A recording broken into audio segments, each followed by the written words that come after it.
Hello. Hello, everyone. Good afternoon.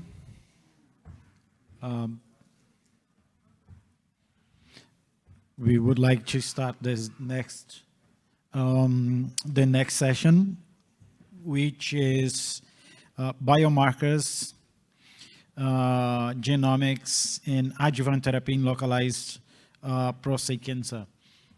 And with this, we would like to invite our first speaker, and Professor.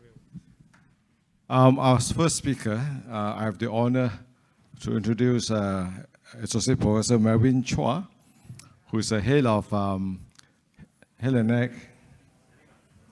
You are the first speaker. Okay. Okay. I have the pleasure to introduce my colleague,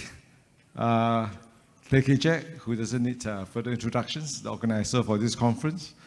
So he will tell you anything and everything you need to know about focal therapy, including the genomic aspect of it. Thanks, Jack. Thanks so much, John. And John is my department chair. And the next two speakers and the next three speakers, I can promise you, are going to be so high-powered that I need to go first so that I don't look so bad. I'm also going to show something interesting from my series in this case that I felt very concerned about showing it to people. So I'm really glad that at this time, most people are still having their tea break. Anyway, let's go on from here. Is there a role of genomic biomarkers in focal therapy? So we've gone through this patient selection criteria many times in this meeting, and there's been a constant evolution, but I think we've kind of settled down on treating intermediate risk disease, leaving some 3+3 untreated, treating certain tumor volumes, talking about treating MRI invisible or visible tumors. So using the criteria that we had previously discussed and agreed upon in the Focal Therapy Society, we did this phase 2 trial for focal cryotherapy when I came back to Singapore from my fellowship. This was a registered prospective trial, including a maximum of 2 lesions less than 1.5 mils each, or 1 lesion of less than 3 mils. We accepted up to Gleason 4+4 prostate cancer that was based on our Delphi consensus at that time. I think 4+4 is really at the edge of what's acceptable. I think as Laurie had previously shared with me during a consensus, his exact words, and I always remember, was that intermediate risk, Gleason 7 is the sweet spot. We accepted PSA less than 15, and we did this trial. So patients had MRIs, they had targeted biopsies and saturation systematic biopsies, so we biopsied them all the way. They got EPIC questionnaires, they had focal cryotherapy, and then 1 year later, everyone got a mandatory repeat MRI and a mandatory repeat biopsy. So they had their treated area biopsied, they had their any new targets biopsied, and they had a systematic saturation biopsy. So this was the initial trial, and we have since extended it into a prospective cohort. So now we've treated more than 100 patients using the same criteria. The main difference was that the trial patients did not have to pay for their treatment. That was the only difference. So in these 28 patients, we treated patients with a median PSA of 7.3. We treated 42 lesions, of which 70% were MRI visible, so we did treat 30% MRI invisible lesions, because at that point, the thinking was any pattern 4 must be treated. And all these patients had clinically significant prostate cancer. Significantly, 30% of them had PGG 3 or 4. So this was one of the cases that is typical of our series. We had this patient, we have this restricted diffusion area in the right anterior, periods 5, another lesion, periods 3. We do a targeted biopsy. The green dots are where the 3+4 are, the blue dots are 3+3, so it's really just inside that one lesion. He undergoes focal cryotherapy, and we have a satisfactory ablation of the anterior zone. 1 year later, on repeat MRI, there was a new left medial peripheral zone periods 3 lesion. This biopsied negative, so he was considered clear of cancer at 1 year. So this being a typical patient, what were the results of our clinical trial? We found that we had 78.6, approximately 80% of patients free from clinically significant prostate cancer at 1 year repeat biopsy. So for us, that was a pretty decent result, quite similar to what is seen in the literature. This was a breakdown of the infield, outfield, and both infield and outfield recurrences. I think we had quite a low infield recurrence rate. For the grade of recurrences, most of them were GG2, we had one GG3 and one GG4. So about half of them opted for repeat focal because it was a small area of cancer, and the other half underwent radiation therapy or prostatectomy. So looking at what's in the literature, this was a meta-analysis that we just did recently as part of a FTS group paper, meta-analyzing 36 cohort studies with mandatory rebiopsy after focal therapy. Now, these were all established focal therapies. That means cryo, HIFU, and IRE. So looking at the combined rates of any CS cancer, there was 22%, so similar to what we found. Any infield CS cancer, 8.9%. Any outfield CS cancer, 12.3%. So I think these are some numbers that we've been hearing today as well. So I think that's a fair representation. So what about molecular biomarkers? How do we address this 20% failure rate? Is there anything that can help us select better besides imaging, biopsying the patients a lot, which we did in our study, and yet we still have a 20% failure rate, and doing the MDTs? Is there anything else that we can do? So we had this FTS consensus, if you recall, in 2022. Mara reviewed the literature, finding that there was no literature found on biomarkers in focal therapy. And in our Delphi consensus, we defined that the current role there was no current role for biomarkers, and that for the future role, it's a research priority, and we listed out some ideal features of a biomarker. So we went back to our phase 2 trial, and we looked at an extended cohort of 52 patients, and then we looked at those patients who had recurrence and no recurrence, and we went back and did decipher scores, microarray analysis of every single lesion that was present in the pre-treatment biopsy. So you can see that every vertical vector there is really one patient, and in several patients we detected 2 or 3 lesions, and these all had different decipher scores done. So my colleague is going to elaborate a little bit more on this later. Boon Hao, who is a scientist from our lab, has done extensive work on this. He's going to give you a deep dive. But to cut a long story short, we found that a higher decipher score predicted recurrences at 1-year repeat biopsy. You see that dotted red line separates the cases that had recurred and the cases that did not recur. And you can also see the score is not perfect. In the non-recurrence part that's on the left-hand side, we had only 9 recurrences out of these 52, so that's a bit less than 20%. So in those 43 patients who did not have recurrence, some of them did have pretty high decipher scores. So this was one of the cases. There was in our extended cohort, 64-year-old man. He had actually been on surveillance for 5 years. He had 3+3 initially on diagnosis. PSA was initially 4, 5 years ago, and then it went up to 7.5. So he came back for a repeat MRI. This showed a right anterior Piritz 5, shown with the red arrow there. Left anterior Piritz 4 lesion, went for biopsy. That right anterior turned out to be 4+3. He had a systematic biopsy also, which showed that there was no cancer anywhere else. In that left Piritz 4, there was 3+3. So going by what we've been talking about in consensus and our understanding of biology, we decided to leave that 3+3 untreated. And that 4+3 is in 1 lesion, so let's treat it, right, with focal therapy. So, and we had this discussion. He had been on surveillance for so long. He was happy to continue being on surveillance after focal therapy. And, we did have the discussion that if he fails, he gets radical treatment, right? So he underwent focal cryo. On the right-hand side, you can see that after treatment, he has a nice contracted area of the right anterior quadrant is almost all gone. There was a little bit of something enhancing just adjacent to the ablation zone. This got picked up by my radiologist, and we tagged this for biopsy. So he went for biopsy of the treated area, that suspicious area, and a systematic biopsy, and it was negative 38 cores.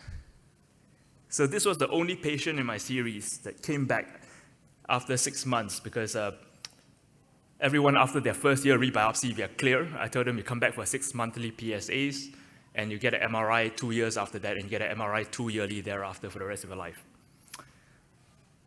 1.5 years after focal therapy, that means 6 months after his follow-up biopsy, this is what we got. So he had a large lesion in the right anterior.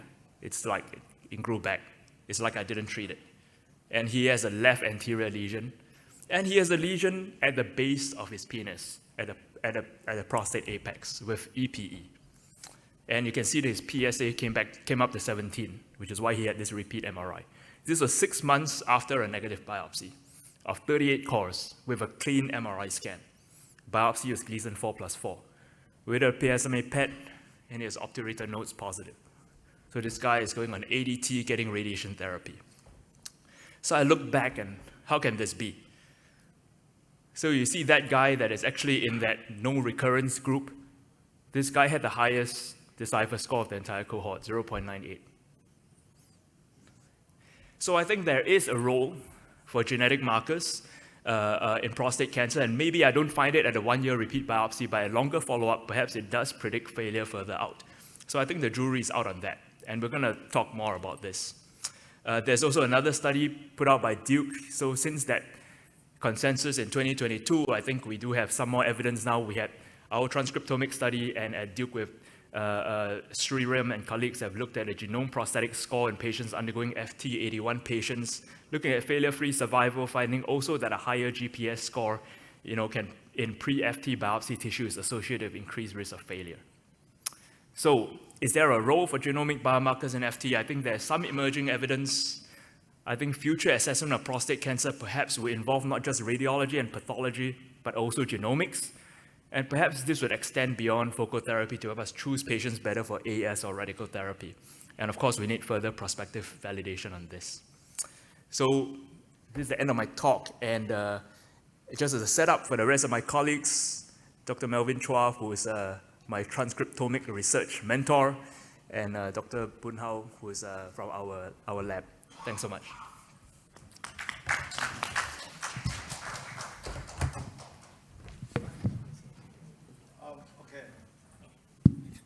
Next, we have Professor Marin Cha. He's the head of head and neck and thoracic radiation oncology group in the National Cancer Center.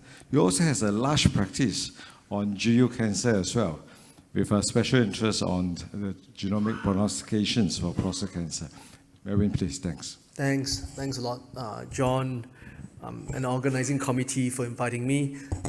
Thanks to Jack for basically setting the scene. So it's a tough crowd to convince, but I'll hope that in the next sort of 10 minutes or so, plus minus, I'll be able to show you really where genomics is, and then hopefully convince you that precision oncology is really here to stay in across all the localized prostate cancer. These are my disclosures. I will have to clarify that I'll be discussing quite extensively on the Decipher Biosciences assay, and now they've since been bought over by Veracyte. So this is a paper we published 7 years ago. This was when I was still doing my postdoctoral fellowship in Canada, and at the time we had a group called the Canadian Prostate Cancer Gene Network, and we published this paper in Nature 2017. Now, of course, it was a very dense paper, but the point here I want to sort of elaborate is that this was a study exclusively done in localized prostate cancer. And here we showcase to you several genomic indices. So the top panel is copy number alterations. I'll go into more in depth after that, but these are essentially large chunks of chromosomal insertions and deletions. And then in a way you can infer what is the level of genomic instability associated with the cancer. Now, next you'll see some mutations below XPOP, FOXA1, and these are point mutations. But by and large, what we observe is that essentially prostate cancers are fairly silent when it comes to presence of variants. So, hence why we classify it as a C-class tumor. And then from here, this was a point I wanted to make about copy number alterations. So this was work led by Emily Lalonde at the time in Rob Bristow, who's my mentor, as well as Paul Boutros' lab, where we found that across this intermediate risk group of patients, that they are quite distinct and disparate in terms of the abundance of copy number alterations. As you can imagine, there's those where there's a lot of copy number gains and losses, and these are classified as subtype 1 and 2. And then subtype 3 is a little more indolent, but nonetheless, you still see recurrent chromosomal breaks at certain fragile sites. And then, of course, subtype 4 would be your highly quiescent copy number landscape. But the point is the significance of this links back to prognosis. So at the time, we showed that if you could then estimate the genomic instability based on a percent genome alterations estimated by the proportion of chromosomes demonstrating a aberration relative to the entire genome itself, then you could realize that you could stratify patients both whether they were treated with radiation or surgery. Now, to make things a little bit more complicated, we found that beyond just copy number alterations, there was also a large variety in terms of chromosomal rearrangements, and this is just one example. So these are circus plots, and the lines joining the different parts of the circus plot essentially speaks about the extent of rearrangements, and you appreciate that some of them are again quiescent while some are highly recurrent. But the point is this, I think, is a key slide. So if you look across the entire cohort, Gleason 3 plus 3, 3 plus 4, 4 plus 3, and then you layer the genomic indices over it in terms of chromosomal rearrangements, copy number alterations, and tumor mutational burden, you appreciate that within each Gleason grade that these tumors are highly genomically heterogeneous, thereby impressing to us that clearly, I think, molecular indices adds an additional lens to how we actually score the pathology grade. And so, do they all matter? I think this is just one of the analysis that was done in the paper, whereby we layered all the different genomic indices relative to the risk of biochemical relapse. And so, to orientate you through this forest plot, these are all the different mutations, be it at the methylation, at the methylome, copy number alterations, and so forth. And you can see that all of them are largely associated. They can be favorably prognostic, or they can be prognostic for an adverse disease. But the idea is that they kind of do matter. But what about in the Asian context? I think this is a very pivotal study led by the Chinese group that was published in Nature a couple of years ago. And I think a few things I want to highlight in this plot. I took this two main landscape paper figure from the study. And you can see that the CPGEA, which is the Chinese cohort, generally has a higher mutational burden, subtly, compared to the TCGA cohort. But what was really notable was, if you look at the point mutations, so CPGEA, where they saw an abundance of FOXA1 mutation that was not present in the TCGA cohort. And more notably, which I'll come back to in a bit, is that if you look at the bottom of the plot where P10 mutation, so they saw an abundance of P10 deletion in the TCGA cohort, but this was highly insignificant among Asian prostate cancers. So I think this is one of such studies that gives a glimpse to us that indeed cancers do differ, based on the demographics. And I think if you look at the data from the West, the African American data does suggest that to be the case as well.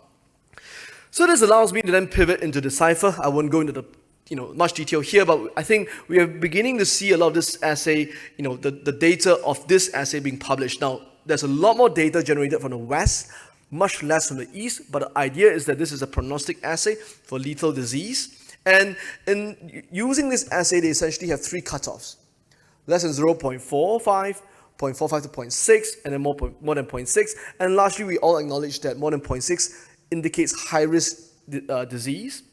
And using this cutoff is fairly robust for a number of cohorts, a number of validation cohorts so far. So we started building this data set. So this is our local data set, led by Ms. Enya Ong, who's in this audience here.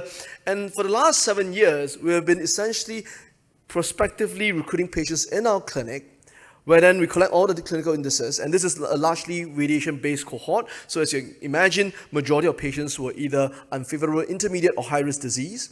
And then we profiled their blood, germline whole exome sequencing, as well as going back to the archival tissue to then curate for the exomes as well as transcriptome. And so this is an example of one of the collaborations that we had, was because we built this repository, then it became compelling for Decipher to then go into a research collaboration with us. And on top of the research tests that we do, we'll also have a sort of tie-up with them in terms of actually sending samples to their clinical lab in San Diego. And so this is a return of one report where you would see that, based on the cutoffs I said earlier, the patient will be indicated based on a genomic risk and then corresponding to a estimated mortality or risk of metastasis.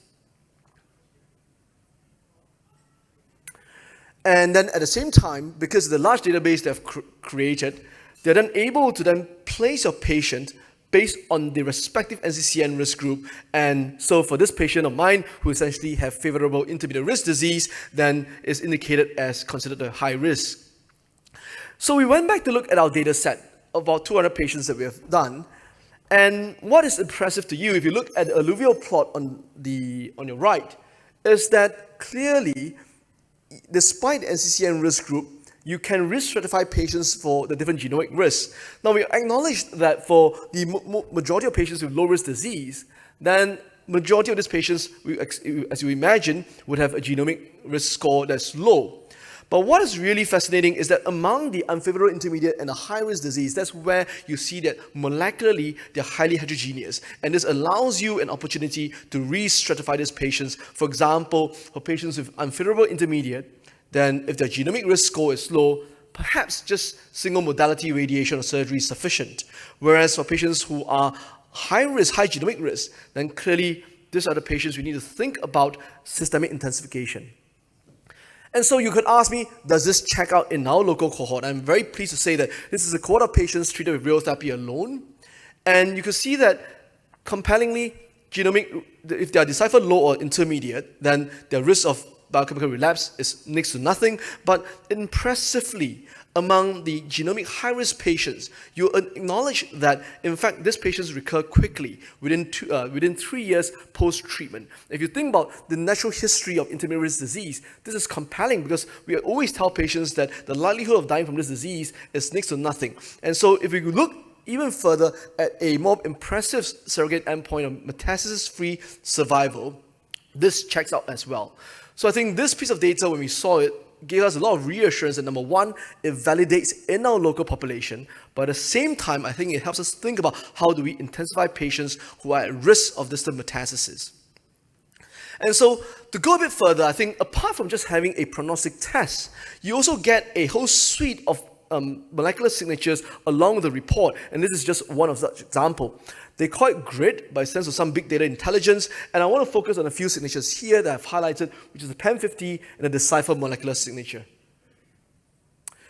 So the PAM50 was one of the earliest iteration. The idea was that since prostate cancer is a hormone-sensitive disease, then let's use a breast cancer-specific classifier and see whether we can stratify patients, and therefore you can largely see that using the Decipher data set, they could largely classify patients using this breast cancer subtype, which is luminal A, luminal B, and basal cell, which are associated with certain molecular signature expression features here.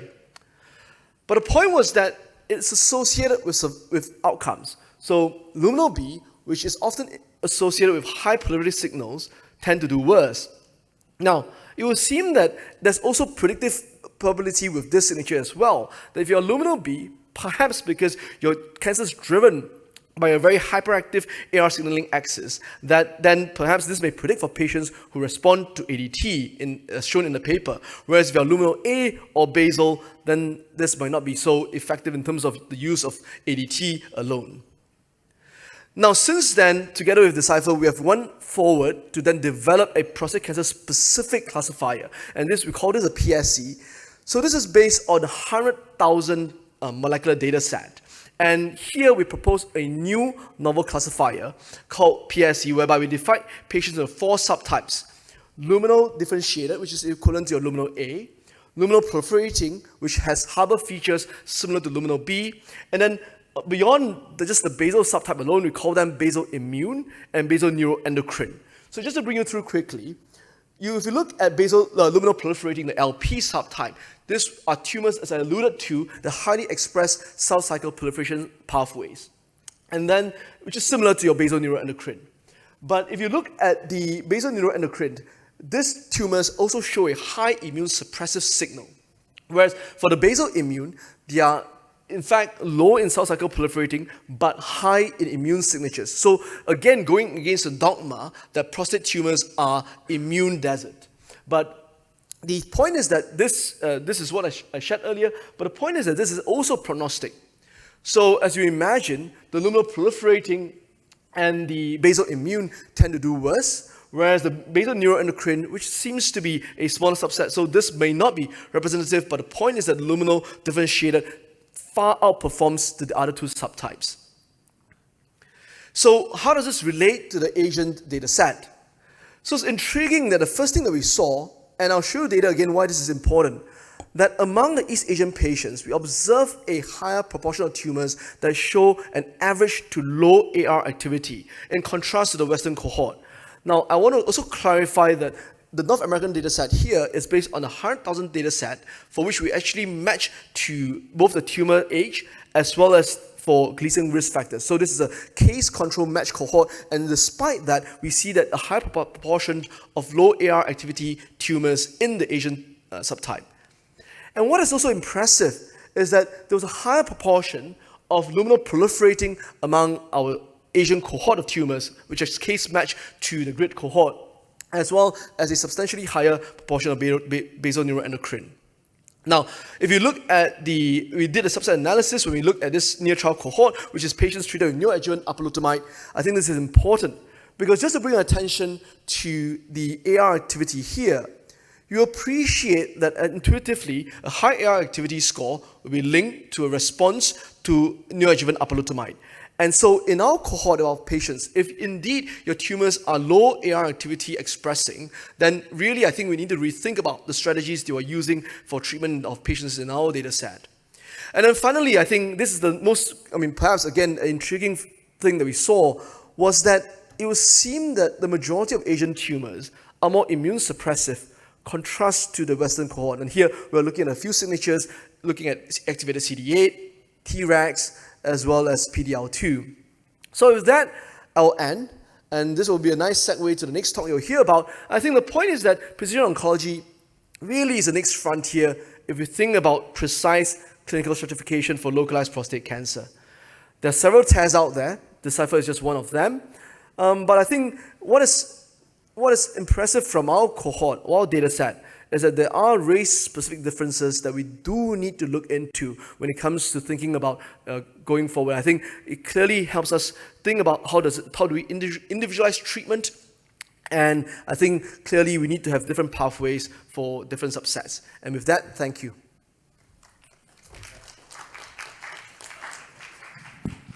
Thanks, Melvin. To help us decipher what Melvin has just presented, we need Mr. Hong Wong Hao. He's a research associate, data science, in the Precision Radio Therapeutics and Oncology program. I think this is Professor Melvin's lab at the National Cancer Center. So his talk is going to be on transcriptomic correlates of oncological outcomes after focal cryotherapy for prostate cancer. Thanks. Yeah, thank you for introduction. I am Bun Hao, and I research scientist from National Cancer Center under Prof. Melvin, and also work with Dr. KJ as last 1 year. Today, I'm going to present our latest work about the transcriptomic profile of the correlation between the focal cryotherapy outcome.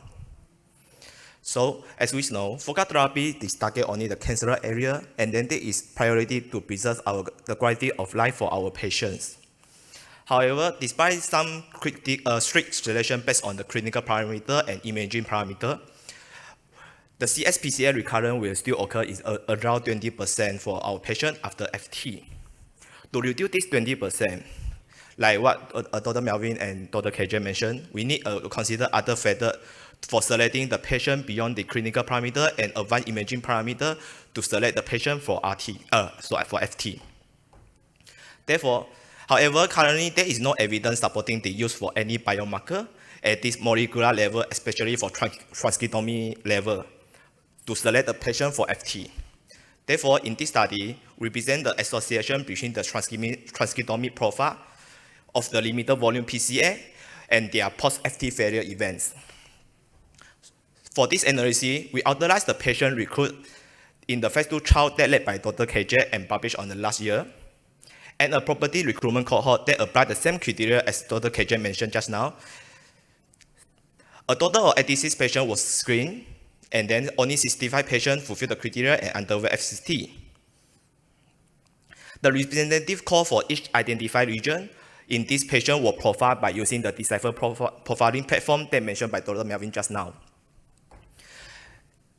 After 1 year, the MRI and repeat biopsy were done. However, there is 10 patients in the real-world cohort refuse the repeat rebiopsy. So this patient will also exclude in our analysis.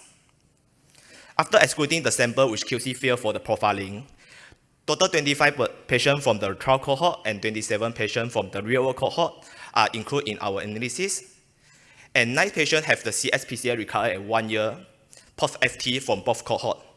Therefore, a total of 52 patients were proved for our analysis, which our endpoint is CSPCA would be detected at 1 year post-FT repeat biopsy.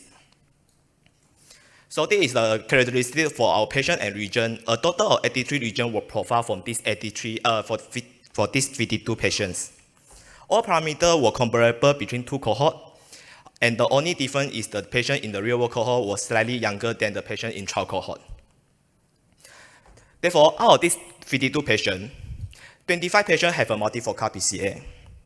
Therefore, there is more than one lesion was profiled for these multifocal patients.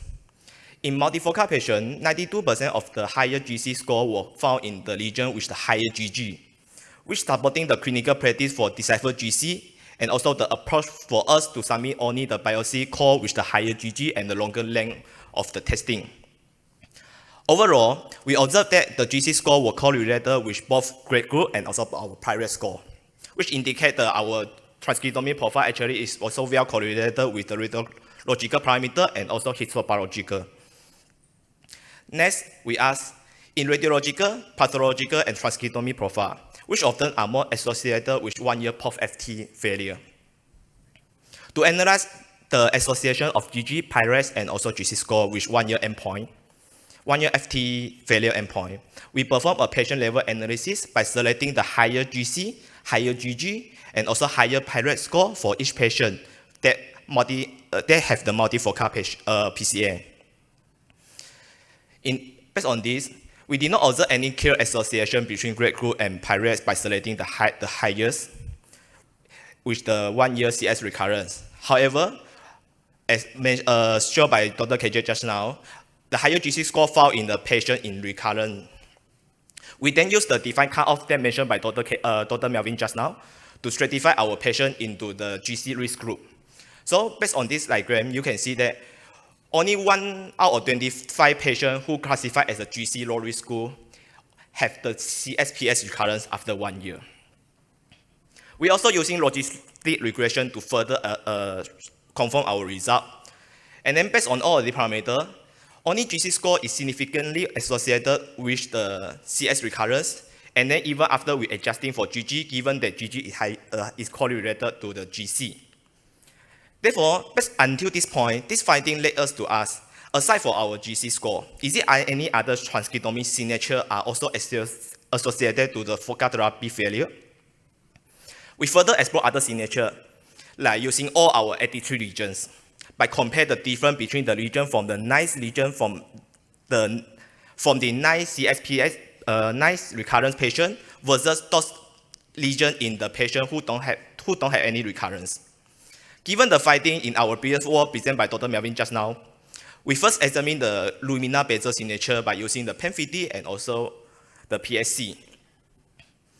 In our result, we did not see any clear association or distinction between in the PAM50 signature. However, in PSC, we saw that higher proportion of the LP subtype were related to the CSPCA recurrence, and none of the LD regions are correlated with the CS recurrence.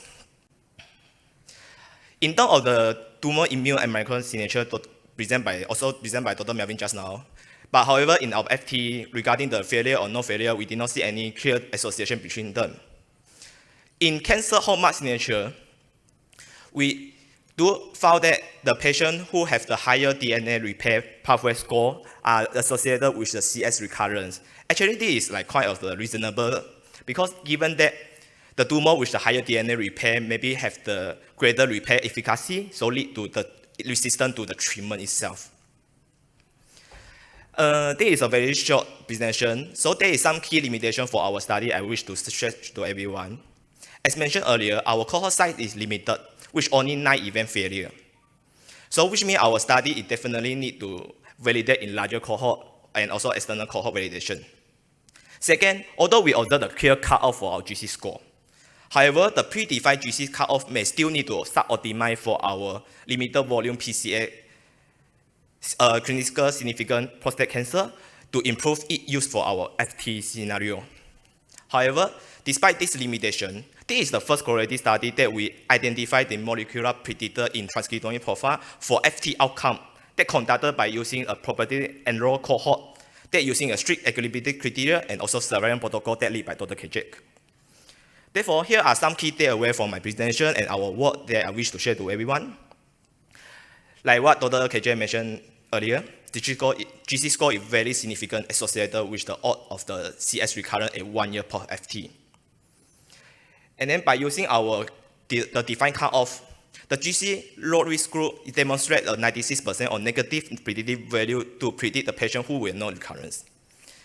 And then in our PSC subtype, we found that the LP is related to the recurrence. However, the patient who has LD doesn't relate to any recurrence at 1 year per FT. As conclusion, this finding can be represented as a significant step that mentioned in like the earlier of the presentation today and also by Dr. KJ mentioned just now, beyond the standard clinical parameter in addressing how we can further stratify our patient that is the best candidate for undergo an FT without failure. Based on our finding, we will suggest patients with the GC low risk and also PSC LD subtype may represent the ideal subgroup for FT.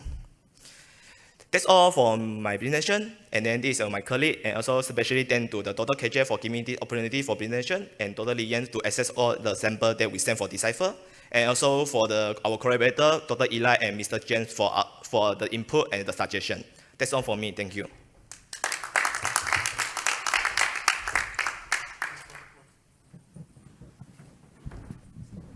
Our next speaker is Dr. Winnie Lam. She has expertise in diagnostics in urology, PET imaging. She has experience 16 years with nuclear medicine, proficiency in PET CT, lutetium, so on and so forth, and she has passion for diagnostics. So, Dr. Lam, the next topic is PSMA lutetium. Can we bring it forward to localized prostate cancer? Thank you. Yeah, hi. So, we have a close working relationship with our urologist colleagues as well as our radiation oncologist colleagues, right? Today, I'm going to talk about lutetium PSMA, and I was asked to talk about whether we can bring it forward to localized prostate cancer, but you know, I'm not sure whether the audience has, enough experience with it in the first place, so I will quickly go through. Right, first of all, what is theranostics? Theranostics is actually a combination of therapy and diagnostics, right? The two words. It's a personalized therapy using nuclear medicine techniques, using radioligand for both imaging as well as therapy. And, before prostate cancer, actually our bread and butter, theranostics, was another type of endocrine cancer, which is thyroid cancer, right, using radioiodine. And so let's talk about prostate cancer theranostics, right? So there's this prostate-specific membrane antigen, which has been identified as a theranostic target in prostate cancer. As you can see, actually, the beginning of PSMA was in 1987, but it was only later, right? Okay, the diagram on the right is basically to illustrate to you the principle of theranostics, right? So PSMA is actually a cell membrane molecule, and after the ligand binds to PSMA, it is then internalized into the cell. And so, in 2012, gallium-68 PSMA-11 was developed as the first PET agent, and in 2015, PSMA-617 compounded with gallium-68 as well as lutetium-177 was developed as a theranostic agent. So this is actually an example of what we call the theranostic pair. On the right is a pre-therapy PET-CT using gallium PSMA, and on the left is the post-lutetium PSMA SPECT-CT. And basically, the target will bind to PSMA and then get internalized, right? So it's basically binding and endocytosis.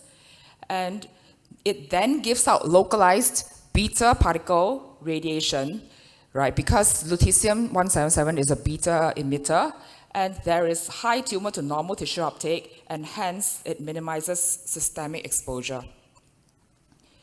And basically, by delivering cell kill radiation to PSMA-positive prostate cancer cells that have been previously identified by PET imaging, this is theranostic medicine.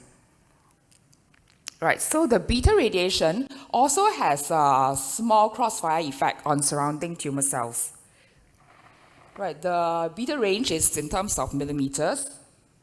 And so the crossfire effect, right, will partially negate the need to target every single cell within the tumor, because the tumor cells actually has heterogeneous PSMA expression. And we know that with, when they become castration resistant, the PSMA expression will tend to be upregulated. And this crossfire will also help to irradiate larger tumor cells, right? And there are other factors, for example, differential blood flow, angiogenesis, and all that. So let's talk about imaging first, right? PSMA PET was actually first used to localize tumor cells in biochemical recurrence because there was an unmet clinical need in cases where PSA rises again, and yet we are unable to localize the tumor sites. Subsequently, there have been people who are using it, and we do use it nowadays in primary staging in intermediate to high-risk disease before surgery or radiation. And nowadays, we use it to also personalize the radioligand therapy to identify the target before considering treatment. And we use it to assess for response. And this all started with this unmet clinical need in biochemical recurrence. So there are two landmark studies, right, that led to FDA approval of lutetium-177 PSMA radioligand therapy, the VISION trial, as well as the therapy trial. Right, VISION trial was comparing lutetium PSMA to standard care, and therapy trial was comparing lutetium PSMA to second-line chemotherapy, which is cabazitaxel. And they basically demonstrated efficacy as well as safety profile, and we now can use it in MCRPC, post-ARPI, and first-line taxane therapy. So this is the quality of life and pain outcomes that shows that lutetium PSMA, other than the survival benefit, there is also significant pain relief and quality of life improvement, right? And in Singapore, we started doing PSMA PET since 2015, lutetium since 2018. We have published our retrospective results, and we also participated in several industry-sponsored studies. Okay, this was, I think, yes, this was a paper, our presentation, looking at 53 consecutive patients who underwent MPMRI, PSMA PET, as well as radical prostatectomy. And PSMA PET basically showed greater specificity as well as positive predictive value compared with MPMRI. This is a meta-analysis, right? Looking at staging of intermediate to high-risk prostate cancer. Basically reviewed the PSMA PET and current, what we call conventional imaging methods to detect prostate cancer outside the prostate gland, and we found that PSMA PET is more accurate for the detection of metastasis to lymph nodes and bones. This is our study of our first 84 patients who underwent lutetium-177 PSMA radioligand therapy in MCRPC. Our median overall survival was 12.2 months, and PSA progression-free survival was 5.2 months. And we also demonstrated pain score improvement in 19 out of 34 of these patients. This is the waterfall plot. And despite that, there is a side effect, right? Hematotoxicity of severe grade of 3 or more, namely anemia and anemia in this cohort, right? 11.5% of our patients. So this is the most common adverse effects. Right, there are other adverse effects. We had one patient with grade 2 toxicity, but this patient actually had pre-existing chronic renal disease with a baseline eGFR of 50. And we had one patient also that had a pathological hip fracture. So basically, lutetium PSMA is feasible in MCRPC patients. About half of our patients show more than 50% PSA response, and there's demonstrable survival benefit. It is generally tolerable, and there is significant pain improvement in about 40% of the patients. So in the prostate cancer continuum, right, we are looking at localized disease, metastatic disease, and then, hormone-sensitive cohort, as well as hormone-resistant cohort. And nowadays, we are actually doing clinical trials in earlier lines, right, other than the VISION trial, right, which is like the third line of treatment. So this is the landscape of clinical trials. Right, for PSMA-targeted radioligand therapy. And since this is a urology conference with mostly urologists, right, so I want to just highlight the lutectomy trial. Right. Okay, before the lutectomy trial, there's actually another presentation on using lutetium PSMA as neoadjuvant therapy before radical prostatectomy. It was a small prospective open-label single-arm cohort, right? 12 patients with high-risk locally advanced prostate cancer, ranging from age 60 to 68. Right. So 7 out of these patients had grade 4 and 5 had grade 5 disease. They were given 2 lutetium PSMA treatments, 6 weeks and 8 weeks prior to surgery. The median baseline PSA was 11.4. And out of these 12 patients, 11 were treated with lutetium PSMA and radical prostatectomy had biochemical recurrence. Biochemical response. There was positive surgical margins in 27%, and at 3 months, all of them achieved continence recovery. They found periprostatic adhesions without intra-op complications in 2 patients. The median surgical length was 220 minutes, right, ranging from 165 to 250 minutes, and blood loss was 300 mils in the quartile range of 200 to 400. And median PSA level decreased by 28% during treatment, and median hospital stay for this group was 4 days. The only adverse event was fatigue in 2 of these 12 patients. But this was presented in 2021, and the longer oncological outcomes are still pending. Okay, then this is the lutectomy trial, which was done in Australia, Peter MacCallum Cancer Centre. Similar, lutetium PSMA prior to radical prostatectomy. It's also a prospective open-label single-arm trial, right? 20 patients, high risk, locally advanced prostate cancer, PSA more than 20, grade group 3 to 5, minimum is a CT2C tumor. They must show high tumor uptake on PSMA PET, and cohort A, 10 patients received 1 cycle, whereas second cohort received 2 cycles, 6 weeks prior to surgery. median baseline PSA in this group, 18, right, interquartile range is 11 to 35. 90% had minimum grade group 3 disease, and 30% had N1 disease. 45% achieved more than 50% PSA decline.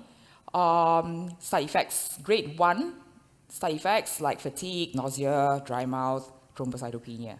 And similarly, this was just also published in March 2024, and we await the longer oncological outcomes. So that's all I have for this topic. Thank you.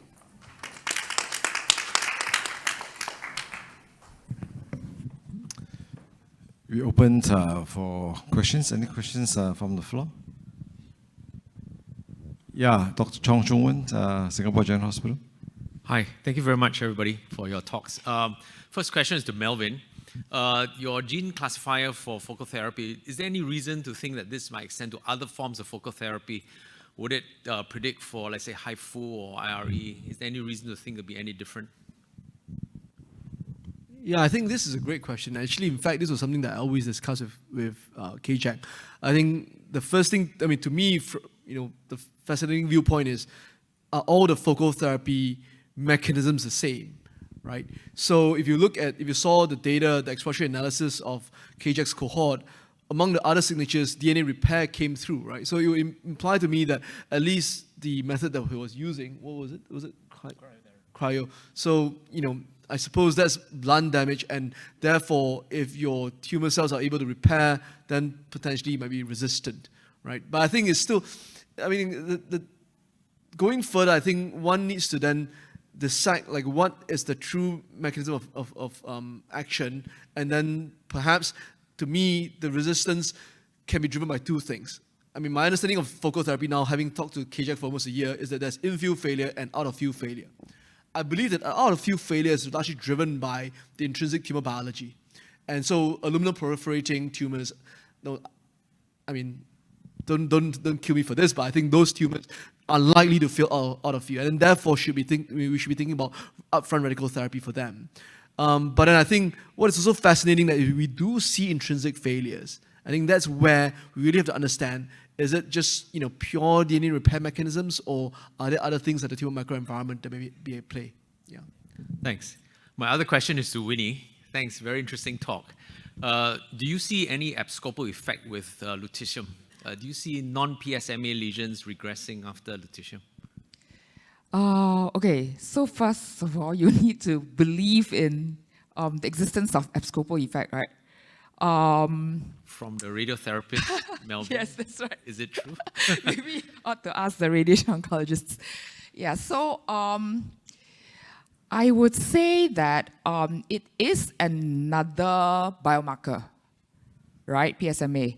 And the relationship between PSMA and other genomic markers is still unclear. And between PSMA expression and PSA secretion is also unclear, right? So as to whether we think that there's abscopal effect by giving the lutetium and then the other so-called non-expressing lesions regressing, is it? I must say that I do not notice. You haven't seen any? Okay. I haven't seen yet. I mean, Chong-Wen, so we actually did so to your point, right? So we have a paper that's yet to be published, but we looked at a correlation between PAF grading and then the GC scores with PSMA. Seems like it's still a positive correlation. Maybe just to the point about different focal therapy modalities, I think there's been a lot of interest in the tumor microenvironment and what happens to the microenvironment after treatment with different therapies. So I think there's been some work on HIFU, some work on cryo, but nobody has really put everything together yet. I don't know whether Phil knows whether IRE, there's any work done in that area. But I do think it's a balance between the tumor aggressiveness, which I think a Decipher score is one of the predictors of the genomic score, but also at the same time the extent of ablation, adequate margin, and also what happened in the microenvironment, which may vary between different modalities. Just two comments on that. With IRE, we've just had accepted for publication the microenvironment and the immune effect of IRE. And what we found was that about 65% of the patients who had IRE had a tumour-specific immune effect, peaking at about 14 days, which was really interesting. But we've also got 2 patients out of a denominator of 620 of what I saw as horrible high-grade cancers adjacent to where we did the treatment. Now, it's a small percentage, maybe 0.1%, 0.2%, but I just wonder whether in a small group of biologically nasty tumours that you do it in, that you don't get the whole thing, that you somehow stimulate the tumour. So it's just thought-provoking, and maybe we have to be a bit careful about that. Yeah, thanks, Bill. Yeah, I showed one of those cases earlier, and I'm not sure whether that is the same thing. We treated, 1 year post-biopsy was clear, but 6 months later his PSA rocketed and had a huge tumour there. So, yeah. Any other question? Maybe I just ask Vinny a question. Actually, the lutectomy study, actually, when we look at the PSA 50% reduction, it's quite impressive, like 40%. It's quite close to our own experience with SBRT. So I'm just wondering, is there any other studies with a longer follow-up to see the trajectory of the PSA response? And usually we repeat the biopsy about 1 or 2 years. If you take out 6 weeks, will it be too early to make a solid conclusion? Thanks. Yeah, so in terms of radionuclide therapy, the effect is usually seen after minimum 4 weeks, right? Up to maybe, so there's individual differences. Like taking the thyroid, sorry, always going back to our bread and butter practice. Same thing, I think. Basically, the effect is maximum about 1 to 2 months, right? So I think this 6 to 8 weeks, it's sort of like a sweet spot for them to do this neoadjuvant and then go in and take out the prostate. Yeah. Just along that, for neoadjuvant treatment, we have the advantage of having the specimen out. Okay, so there's a final truth. I mean, that would tell us if your neoadjuvant treatment is effective. Potentially you can get a PT not. Not that I'm aware that you could achieve that. Any insight on that? Okay, so, going back to thyroid again, right? So for thyroid, right, the prevalent practice is basically total thyroidectomy. And then we give, you can call it adjuvant radioiodine treatment, right? Whereas for prostate, it's definitely not there yet, right? So this new adjuvant concept is in a way borrowing from chemotherapy, I think, right? Like you give chemo and then, to downsize or try to kill the tumor before you take out. So, but the thing is there are differences between lutetium and radioiodine and chemotherapy.